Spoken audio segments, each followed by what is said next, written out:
आपने कहा भ्रष्टाचार कैसे रुकेगा? भ्रष्टाचार कैसे रुकेगा, इसके लिए हम उन लोगों में से नहीं है कि खड़ा होकर कहेंगे हम आएंगे तो भ्रष्टाचार रोक देंगे। भ्रष्टाचार रोकने के लिए दुनिया भर में, पूरी दुनिया में अगर आप देखेंगे कि भ्रष्टाचार किन देशों में सबसे कम है और उन देशों ने भ्रष्टाचार को कैसे रोका है।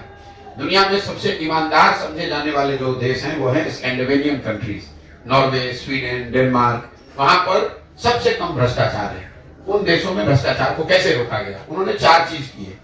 पहला, ईमानदार जनप्रतिनिधियों का चुनाव होना चाहिए। अगर आप गलत आदमी को चुनेंगे, आप चोर को, बदमाश को, डकैत को, ठेकेदार को अगर आप चुनकर लाएंगे तो स्वाभाविक तौर पर वो चोरी तो करेगा ही करेगा। अच्छे जनप्रतिनिधियों का चुनाव।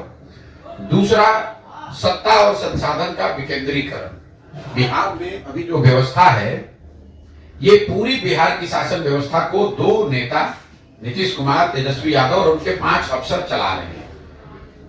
सत्ता और संसाधन दोनों का इतना केंद्रीकरण कर दिया गया है कि 5 ही आदमी पटना से बैठ के निर्णय लेता है कि किसको कौन योजना बननी है, कौन योजना रुकनी है, कहां पैसा जाना है, कहां पैसा नहीं जाना है। इसीलिए आप हर जगह सुनते हैं भैया बिहार में बड़ा अफसरशाही है।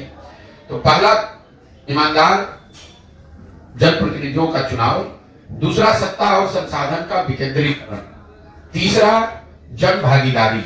लोगों को जिस सड़क की आप बात कर रहे हैं, लोगों को अगर ये जानकारी हो कि भाई इतना पैसा आया है, इतना पैसा इस ठेकेदार को दिया गया है और इस चीज को इस तरीके से, बेहतर तरीके से इतने दिन में सड़क को बनाया जाना है। जनता की भागीदारी है ही नहीं। जनता को ये मालूम ही नहीं है कि उनका अधिकार क्या है, उनके लिए कौन सी योजना चल रही है, उनको क्या उससे लाभ मिलना चाहिए, नहीं मिलना चाहिए। और चौथा, बड़े पैमाने पर तकनीक का, टेक्नोलॉजी का प्रयोग। जैसे बिहार में, मैं आपको एक उदाहरण से समझाता हूं।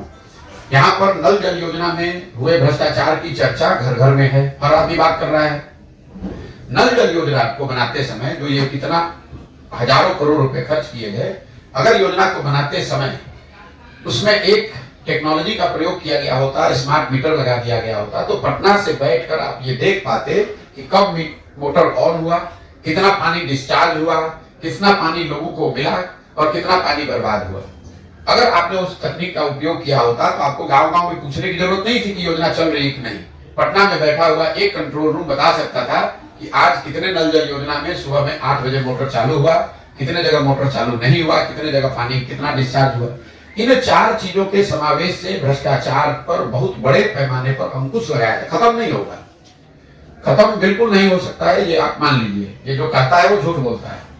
लेकिन इन 4 चीज को अगर किया जाए, जनता ईमानदार जनप्रतिनिधियों का चुनाव करे, जो लोग सत्ता में आए वो सत्ता और संसाधन का विकेंद्रीकरण करे, बड़े पैमाने पर जनता को सरकार के निर्णयों में, योजनाओं के बनाने और क्रियान्वयन में शामिल किया जाए और तकनीक का उपयोग हर स्तर पर किया जाए, तो बिहार में भ्रष्टाचार को कम किया जा सकता है।